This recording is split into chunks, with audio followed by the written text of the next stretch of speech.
आप सबको जय मसीह की। और फिर से एक बार मैं आप सबों का स्वागत करता हूं West Coast District Council page में। और मुझे बड़ी खुशी है कि आज की सुबह आपने चुना कि आप परमेश्वर के वचन को सुने।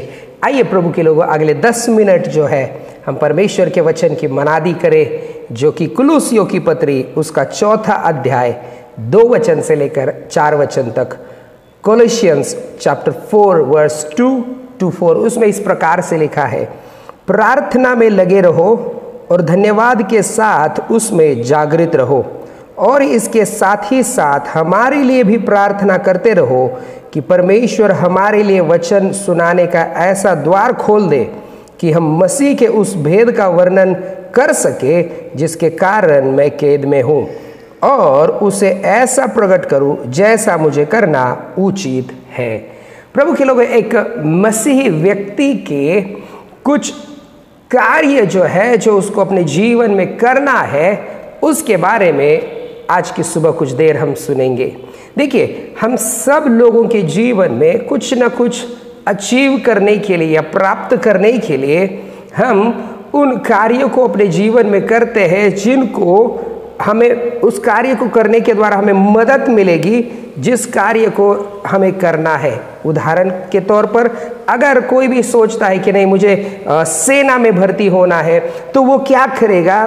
सेना के लायकात के लिए जो भी क्वालिफिकेशन है और जो भी उसकी शारीरिक जो तंदुरुस्ती है, वो सारी बातों का ध्यान रखे, वो अपना पूरा फोकस उस पर रखेगा कि कैसे भी करके मैं सेना में भर्ती हूँ। वो अच्छे से पढ़ाई करेगा, वो अपने अच्छे शरीर का ख्याल रखेगा, वो जो भी टेस्ट होता है उस टेस्ट में पास होने की पूरी कोशिश करेगा। वैसे ही एक मसीह होने के नाते आपके और मेरे कुछ कर्तव्य, कुछ कार्य है जो पौलुस यहाँ पर कुलुसियों की कलीसिया को बताता है। तो आपको पता होगा कि कुलुसियों की पत्री जो है, पौलुस बंदी गृह से लिखता है, मतलब वो जेल में है और जेल से कुछ बातों को वो इस मंडली को, कलीसिया को जो है वो बताता है। वहां पर क्या था? पहली बात, प्रार्थना में लगे रहो। प्रभु के लोगों, याद रखिए, एक मसीही व्यक्ति होने के नाते आपके लिए और मेरे लिए प्रार्थना जो है वो बहुत जरूरी है। क्यों?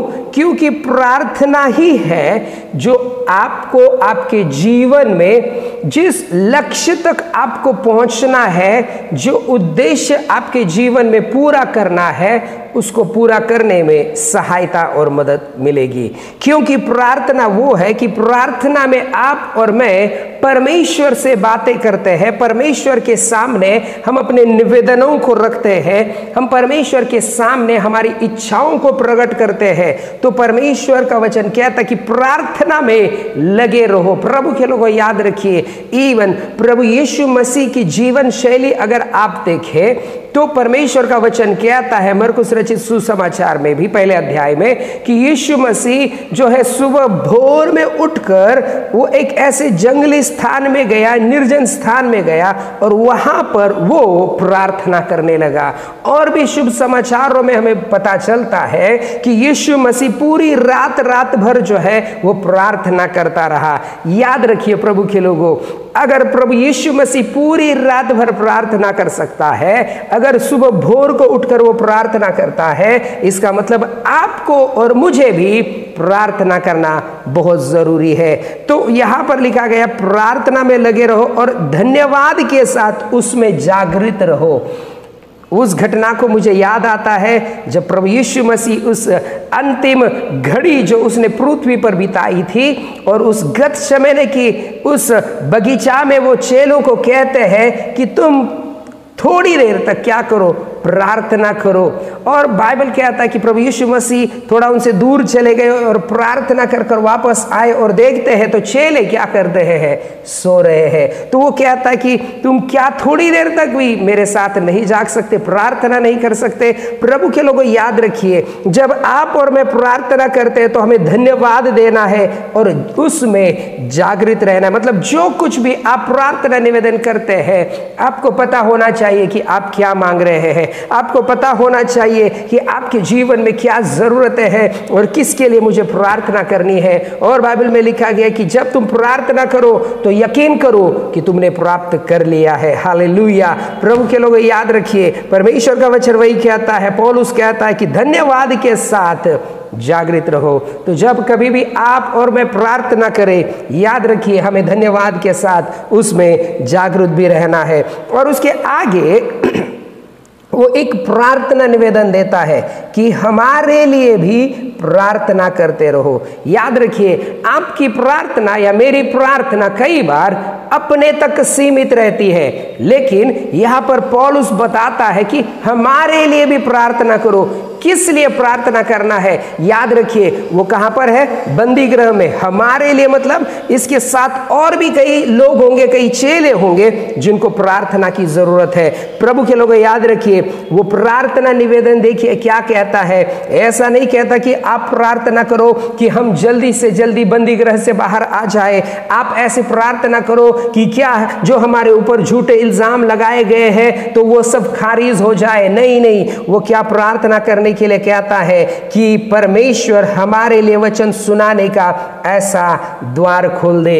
एक मसीह होने के नाते आपकी दूसरी जिम्मेदारी यह है परमेश्वर के वचन को सुनाना। पहली जिम्मेदारी प्रार्थना करना, दूसरी जिम्मेदारी यह है कि आपको वचन सुनाना है। प्रभु के लोगों याद रखिए, वो बंदी गृह में है, लेकिन उसका मन यह है कि मैं कैसे और लोगों को परमेश्वर के वचन को सुनाऊं। प्रभु के लोगों याद रखिए, परमेश्वर का वचन ही है जो लोगों के जीवन को बदलता है। कैसे लोग प्रभु पर विश्वास करेंगे अगर उनके पास कोई जाएगा ही नहीं, कोई वचन ही नहीं सुनाएगा? तो प्रभु के लोगों, एक मसीह व्यक्ति होने के नाते ये परमेश्वर की आज्ञा, यीशु मसीह की आज्ञा हर एक विश्वासी के लिए है कि आपको और मुझे प्रभु यीशु मसीह की शिक्षाओं को, प्रभु यीशु मसीह के वचनों को क्या करना है?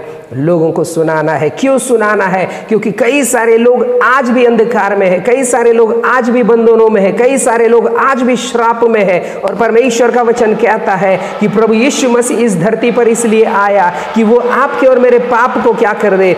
छुटकारा दे, आपके और मेरे बोझ को हमारे जीवन से वो दूर कर दे। प्रभु के लोगों, वचन में वो सामर्थ्य है और यही वो प्रार्थना करता है, वचन सुनाने का द्वार परमेश्वर हमारे लिए खोल दे, जिसका वर्णन जो है मैं क्या करूं? लोगों को करूं। प्रभु के लोगों याद रखिए, कई सारी बातें, कई सारे रहस्य जो है परमेश्वर के वचन में आपको और मुझे दिए गए हैं। आपको क्या करना है? उन्हें प्रकट करना है।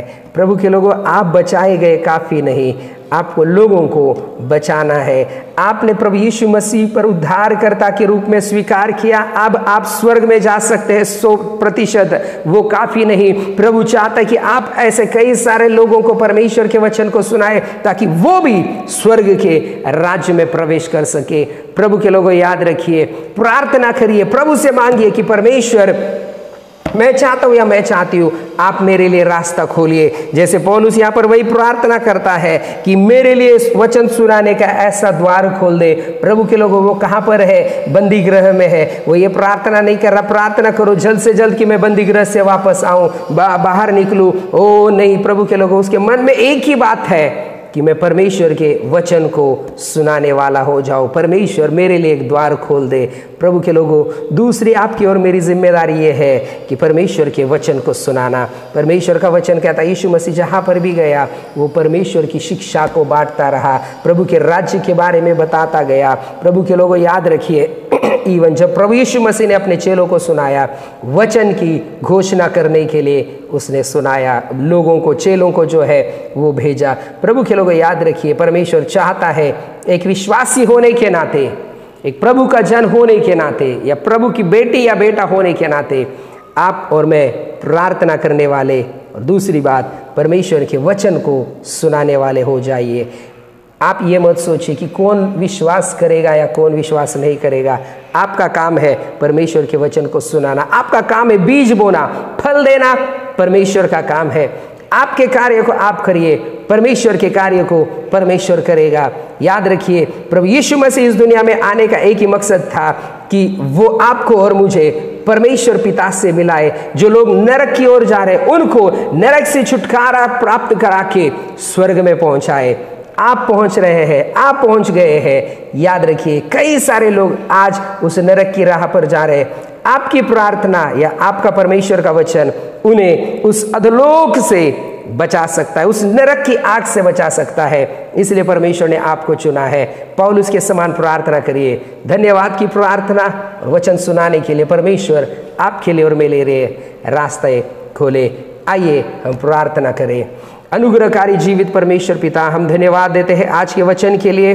प्रभु, इस वचन के द्वारा आप हम सबको बहुतायत से आशीषित करिए। प्रभु जी, हमारी यही प्रार्थना है। एक मसीह होने के नाते हम प्रार्थना में और वचन में परमेश्वर सुनाने में प्रभु आगे बढ़ने पाए। प्रभु, आपका अनुग्रह हमारे जीवन में उंडेलिए। इस महीने जो भी अपने जन्म दिवस को मना रहे हैं, शादी की सालगिरह को मना रहे हैं, उन्हें आप बहुतायत से आशीषित करिए। परमेश्वर, हर एक श्रोतागणों को मैं आपके हाथों में सौंपता हूँ। धन्यवाद देते, प्रार्थना सुना, उत्तर दिया। यीशु मसीह के नाम से मांगते, सुनो रंकर पिताजी। आमीन, आमीन, आमीन। प्रभु आप सबको आशीषित करे। सबको जय मसीह की।